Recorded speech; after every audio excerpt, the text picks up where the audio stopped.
새벽 예배 제가 기도하고 말씀 은혜를 나누겠습니다. 기도하겠습니다. 하나님 아버지 감사합니다. 오늘 토요일 또 한날의 삶으로 허락하여 주시니 감사합니다.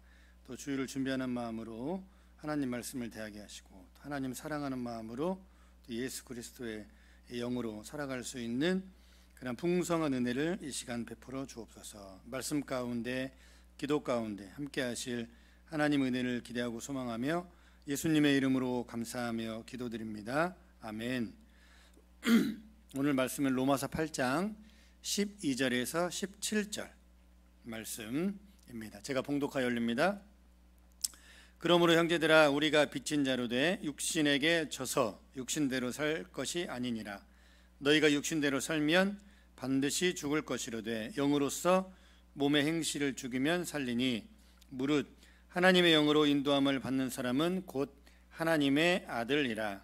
너희는 다시 무서워하는 종의 영을 받지 아니하고 양자의 영을 받았으므로 우리가 아빠 아버지라고 부르짖느니라.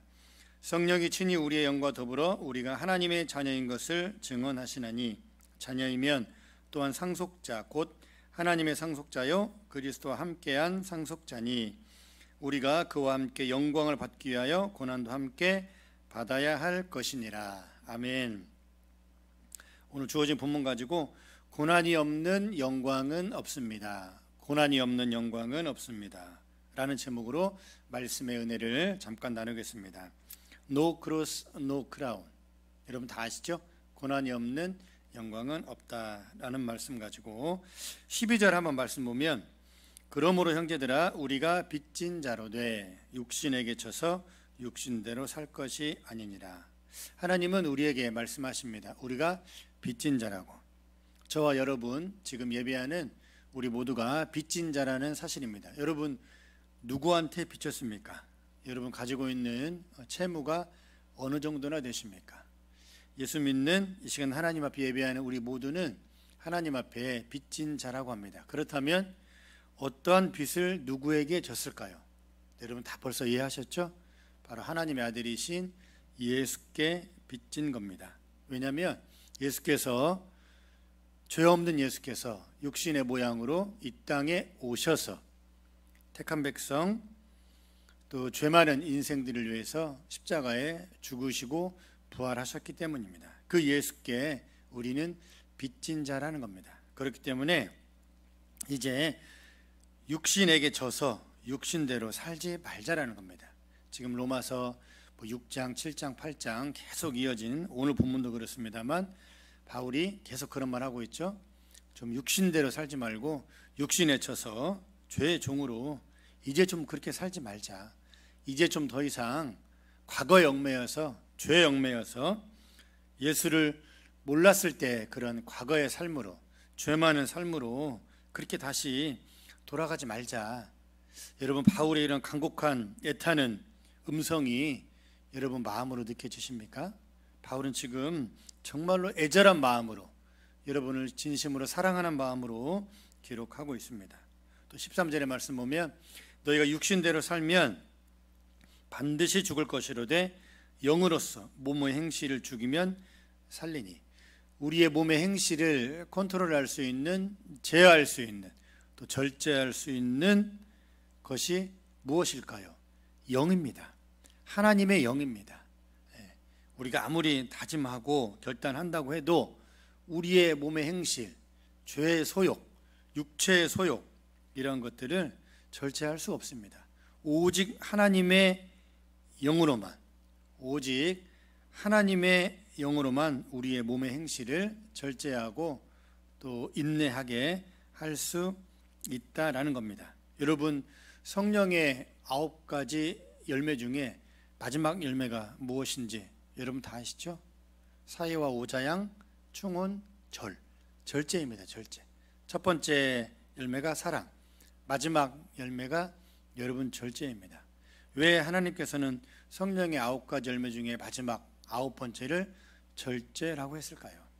사랑도 때로는 절제가 되어야 합니다. 우리 몸의 행실, 육체의 소욕도 절제할 수 있는 것도 바로 성령의 열매로 말미암는다는 그 말입니다. 또 14절 말씀 보니까 무릇 하나님의 영으로 인도함을 받는 사람은 곧 하나님의 아들이라. 정말로 너무나 멋있는 말씀 같습니다. 어떠한 부자지간 이런 거를 따질 때, 그러죠? 진짜 아들이냐 진짜 아버지냐 이런 거 따질 때 얼굴 생김새, 지금은 DNA 유전자 검사도 많이 하는데 그러한 것이 아니라 여기 14절 보면 하나님의 영으로 인도함을 받는 사람, 이 하나님의 아들이라. 너무나 여러분 멋있는 그런 구절 아닙니까? 어떤 사역의 열매가 많으면 하나님의 아들입니까? 아니라는 거죠. 우리는 곧잘 그렇게 생각합니다. 사역 열매가 많으면, 그러죠?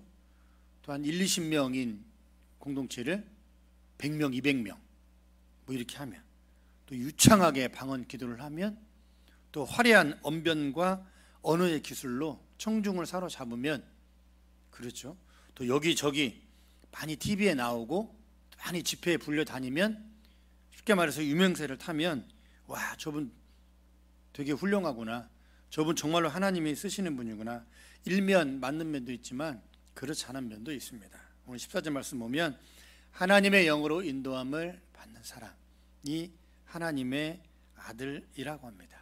굉장히 우리에게 무거운 말씀임과 동시에 우리가 주목해야 할 그런 말씀이기도 합니다. 또 16절 말씀 보면 성령이 친히 우리의 영과 더불어 우리가 하나님의 자녀인 것을 증언하시나니, 그렇죠?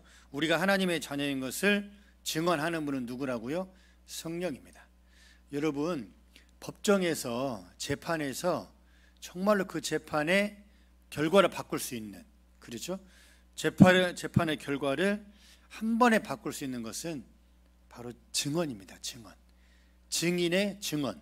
그 한마디가 재판의 결과를, 또 재판을 180도로 바꿀 수 있는 겁니다. 우리가 하나님의 자녀라는 것을 증언하시는 분이 바로 성령 하나님이라는 겁니다. 이러한 성령의 은혜가 날마다 우리 마음 가운데, 또 우리 삶 가운데 충만해져서 그렇게 살아가면 참 좋겠습니다. 또 오늘 마지막 절 17절, 자녀이면 또한 상속자 곧 하나님의 상속자요 그리스도와 함께한 상속자니 우리가 그와 함께 영광을 받기 위하여 고난도 함께 받아야 된다 그럽니다. No cross, no crown. 고난이 없는 영광은 여러분 없습니다.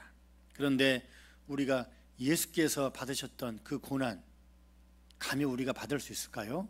받을 수 없습니다. 10분의 1, 100분의 1, 아니 1000분의 1, 만분의 1도 우리는 예수께서 받으셨던 그 극심한 고난과 고통을 우리는 받아서 이겨낼 힘이 없다라는 겁니다.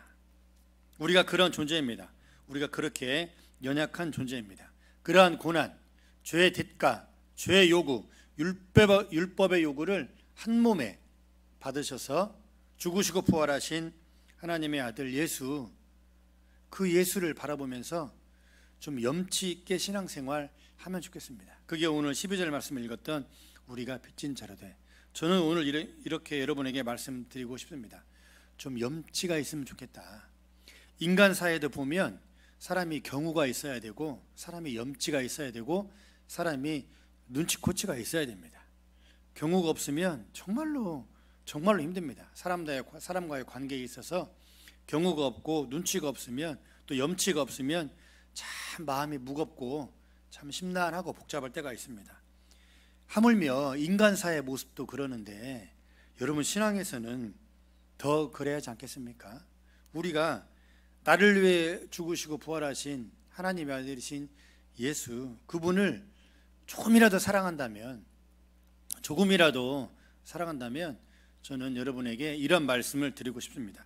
좀 염치 있는 신앙생활을 하면 좋겠다. 그게 우리가 빚진 자라는 겁니다. 그러한 의미입니다. 좀 염치 있는 모습으로 우리는 빚진 자입니다.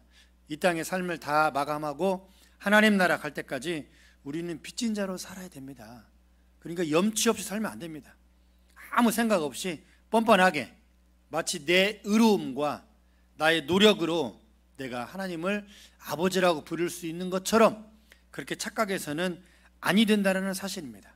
내가 지금껏 살아오는 것도 하나님의 은혜요, 예수 그리스도의 중보하시며 내가 이만큼 이 하와이에서 먹고 사는 것도 이만큼 가족과 함께 삶을 누리고 영위하는 것도 다 하나님의 도우심, 그리스도의 중보, 성령의 증언하심이라는 겁니다. 그렇기 때문에 우리는 늘 염치 있는 마음으로 빚진 자의 모습으로 살아가야 합니다. 오늘을 살아가는 지금의 시대, 여러분 예수께서 당하셨던 이런 고난 없습니다. 제가 며칠 동안 누누이 말씀드리지 않습니까? 고난 없습니다. 그렇다면 그건 둘째 치고라도 좀 염치 있는 신앙생활, 좀 하나님 앞에 감사하고 또 교회 공동체에 감사하고 또 하나님께서 여기까지 인도하신 에베네셀의 하나님이 되신 그 은혜에 감사하고 또 예수 십자가의 은혜에 감사해서 늘 하나님 앞에 고개 뻣뻣이 들고 하나님 앞에 머리 숙여 감사하지도 않고 늘 무릎 꿇어 기도하지도 않고 그냥 한번 나와주고 한번 예배 드려주는 그러한 모습이 아니라 하나님 앞에 심령이 가난한 마음으로 또 궁일한 마음으로 또 빚진 자의 마음으로 그렇게 이 어려운 시대를 살아가면 참 좋겠습니다. 지금 하와이에 코로나 사태가 점점 심각해지는 것 같습니다. 그렇지만 우리의 소망은 하늘에 있기 때문에 현실을 바라보고 두려워하지 말고 또 현실에 갇히지 말고, 그렇죠? 코로나 바이러스는 우리의 삶과 우리의 행동, 우리의 일거수일투족을 가두어 둘 수 있지만 그러나 하나님의 말씀은 매이지 않는다는 것입니다. 하나님의 은혜는 결코 이 세상 그 무엇으로도 가두어 둘 수 없다라는 겁니다. 그 사실을 꼭 기억하시고 위에 계신 높이 계신 하나님만 바라보고 성령의 도우심으로 빚진 자답게 그러한 삶을 살아가시는 여러분 모두가 되시기를 주님의 이름으로 진심으로 축원드립니다. 아멘. 제가 기도하겠습니다. 하나님, 고난이 없는 영광은 없다 말씀하셨습니다. 우리가 예수께 빚진 자로 돼 육신에게 져서 육신대로 다시 종의 멍에로 살지 않기를 소망합니다. 하나님의 영으로 새로운 삶을 살게 하시고 양자의 영을 받은 자답게 하나님의 상속자는 그러한 사실을 믿고 깨닫고 이 어려운 시기를 살아갈 수 있는 신앙의 용기와 성령의 은혜를 베풀어 주옵소서. 하나님의 말씀은 매이지 않습니다. 하나님의 은혜는 이 세상 그 무엇으로도 가두어둘 수 없다는 사실을 깨닫고 오직 위에 계신 하나님만 소망하며 살아갈 수 있는 에덴의 모든 성도들이 될 수 있도록 인도하여 주옵소서. 그렇게 은혜 베푸실 하나님을 찬양하며 예수님의 이름으로 감사하며 기도드립니다. 아멘.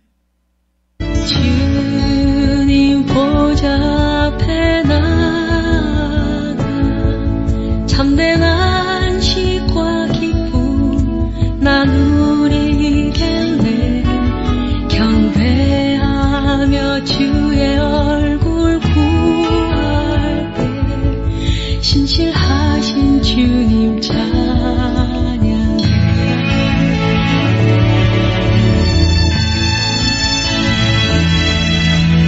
기도 들으시는 하나님, 폭풍 속에 내 기쁨 내 노래시라.